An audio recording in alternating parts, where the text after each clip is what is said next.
Hello, this is old Mr. Kent in MrKent.com. And a while back, my son was working on his '69 Chevy restoration, and he needed a caliper, and he has one that has a digital readout on it, but the battery was dead, and so he grabbed mine, which is the old Vernier Caliper. And at that point in time, I had forgotten how to use a Vernier Caliper. I used them years ago because I overhauled my VW engines, and then I overhauled my airplane engines, and you have to be able to measure tolerances and so forth. So and then I'm working on my guitar recently, and I needed to measure the diameter of a guitar string because those are measured in 1/1000th of an inch.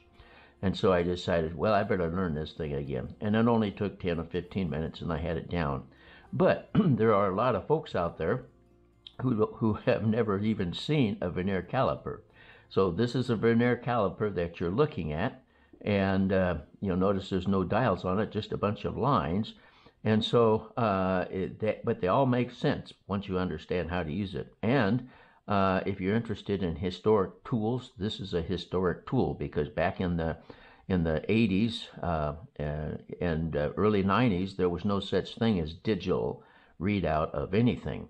Everything was analog, and so they did have Vernier calipers that had a little spinning dial on it that you could measure with, but they cost a lot of money back then. And so mine was just a simple one, and knowing how to read it made it easy. So I know you're probably not going to be interested in all this, so I'm going to break it into two chapters. And you can skip the ones you don't want or skip the whole thing. But one way or the other, I'm going to go through so that people that are interested in learning how to use a Vernier Caliper will know how. So let's get started. And I'm going to use my macro camera quite a bit. I'm sitting, let's see, I'm sitting in the quilting shop of my wife, because I got plenty of light, and I can set up 2 cameras and so forth. So that's why I'm doing it out here. And so you're going to see some background things that you don't normally see in my videos. So let's get started. This is a Vernier Caliper, and you'll notice that it's just got numbers on it, and it's got a slider, and the slider has numbers on it, as you can see. And then this part here is just a simple ruler. Okay, so there's 1 inch right there. Let me put it underneath the microscope here.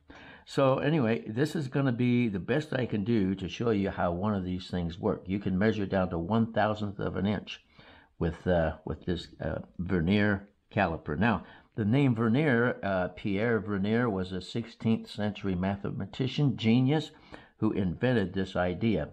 By the way, I'm making chapters, so as we go along, if you find something you're bored with, you can skip to the next chapter or something, but I'll break this down into chapters, and at the very last, I'm going to do my best to show you why this thing does what it does. But in the meantime, I just want to show you how it works. So let's slide this all the way back here, and as you can see, we've got, let me get my pencil here. Okay, so we've got it starts at 0 and goes along here, and there's 1 inch right there. Okay, and so then we go a little further, and there's 2 inches, and these are actually measurements. So it's like a ruler, and it goes. This is a 6-inch caliper, and so it goes along like that. But then also you'll notice that they have broken the inch into tenths. Okay. And by the way, the other side of this thing, let me get back over here. The Vernier part, this is for measuring millimeters, so don't make the mistake of looking at that, because that's not what we're interested in. So anyway, so they've taken and they have broken this inch into 10 pieces. Now, he did. I'm not saying they. So so each one of these numbers is a 1/10th of an inch. Okay. So and so if you're using thousandths of an inch, well, then this would be 0.1 inches, all right? And so that's 1/10th of an inch, 0.1 actually. And then if you break that down into tenths, that would be hundredths of an inch, Okay, so that would be 0.01 if you're looking at hundredths of an inch. But we're going to be looking at thousandths of an inch because this little guy over here, the lowercase u, stands for micro, which means divided by 1,000. So we're going to get 1,000th of an inch measurement out of this device. So let's pull the vernier scale back up. Okay, and then as you can see, as we pull that apart like that, the vernier scale slides along the inch scale. All right. So and remember now we're working with tenths of an inch. So I happen to have here a feeler gauge, if you've ever worked on car engines or something, and 0.025 is 25 thousandths of an inch. Okay, so that's how thick this piece of steel is. And so you can calibrate things with that. So we're going to take the vernier caliper and open it up, and we're going to squeeze it on this guy right here. And then you can see, let's see, wait a minute, we're not doing it right here. All right. So you can see, I'll tighten this up so it won't move. And so now take a look here. You can see that our vernier scale has moved to the first mark of that tenth of an inch.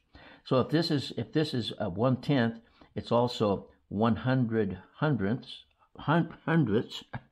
and so so it's divided into 4, which means then that 25 hundredths of an inch, or I'm sorry, 0.025, like we looked at on the as far as thousandths of an inch goes. So it's 20. That little spot right, that distance right there, is 25 thousandths of an inch.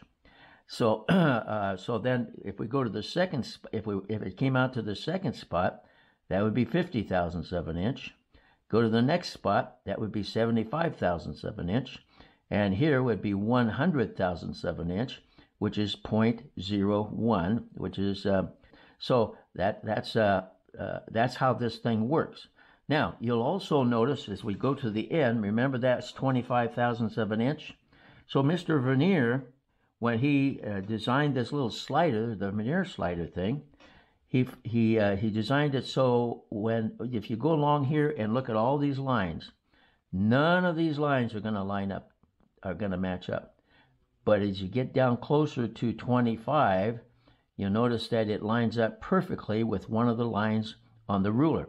Now that doesn't mean anything, except that tells us that all these other these are not gonna, we can't use those as measurements.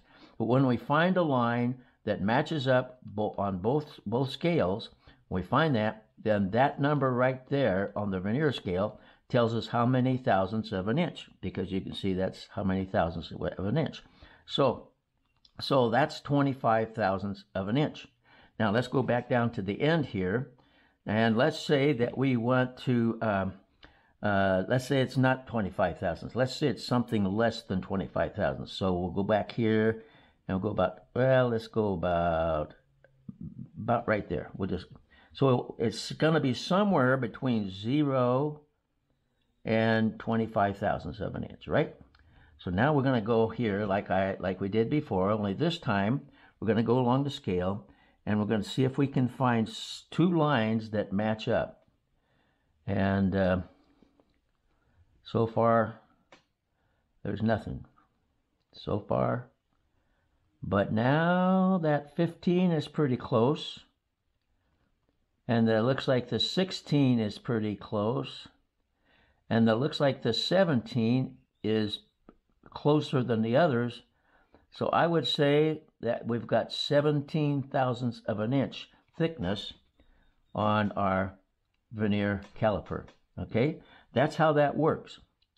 So when you find the line that matches up, well, then you found how many thousandths of an inch. But sometimes it's more than 100 thousandths. So let's say, for instance, that let's move it beyond the 25,000 mark and get over here to that'd be about 50 thousandths right there. But we'll just go about to right. We'll go right about there. See my old shaky hands. All right, that's good. We'll just tighten that up. All right, so now we've gone beyond the 25,000s. So we know we've got 25,000. Now we're going to go on down the line until we can find something that a couple lines that match up again. So go along here and go along. And that 10 is pretty close. 11's closer. 12 looks like it's right on. Okay, or it could be the 13. Let's go with the 12 though, okay? So it looks like we've got 12 thousandths of an inch. But the only problem is that's more than 12 thousandths of an inch. So what's going on here? Well, back in the old days, we had to know how to add and subtract. And what we're doing here is we're adding. So when we get to that first line, we've got 25 thousandths of an inch. Now when we get to beyond that line, then we got to go over here and we got to add this to the 25 thousandths. So 25 plus 12 seems to be about 37, right? And as you can see, that'd be if it's 25, it's 5, 10, and 12. So 12 plus 25 is 37, I think. I'm pretty sure. Okay. So that's how it works, and you have to add them up. Now, let's go way beyond that.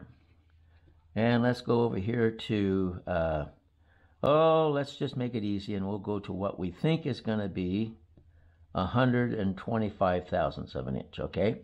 So we'll tighten that up. Now remember, this is 100 thousandths right here, okay? Now we're going to go beyond that, so let's see what matches up down the line here. And as we go along,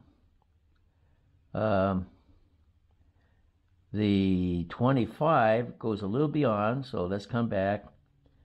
And it looks like it's 122 thousandths or 123. We'll say 123 thousandths of an inch, all right? So so we've gone a little beyond. We haven't quite got to the 25, okay? And so we've got 100 there and then 25 there, and so we add it up. So that's how that works. Now let's do something. Let's take.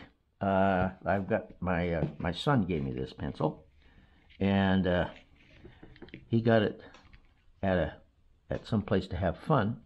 And so we don't know what the thickness is, but I'm going to tighten this up so that we don't lose it. Now we're going to go along the scale. We can put the pencil over there somewhere. Now we're going to go along the scale, and this is actually working out in the shop, okay? And we're going to measure. So we know we've got 100 thousandths and 200 thousandths, but it doesn't quite make it to 300 thousandths. So so there's 225, 250, and it's around 275 thousandths, right? Okay, so it looks like it's beyond that. So it's going to be more than 75. So we better start here and start looking for lines that match up. Okay, and ooh, that three looks close. I think it's 3. I think the 3 is close. The rest of them don't match up. So so we go back here, and we've got yeah. Oh, maybe it's the 4. Maybe the 4 matches up better. Does the 5 match up? Well, he matches up pretty good too. So we'll just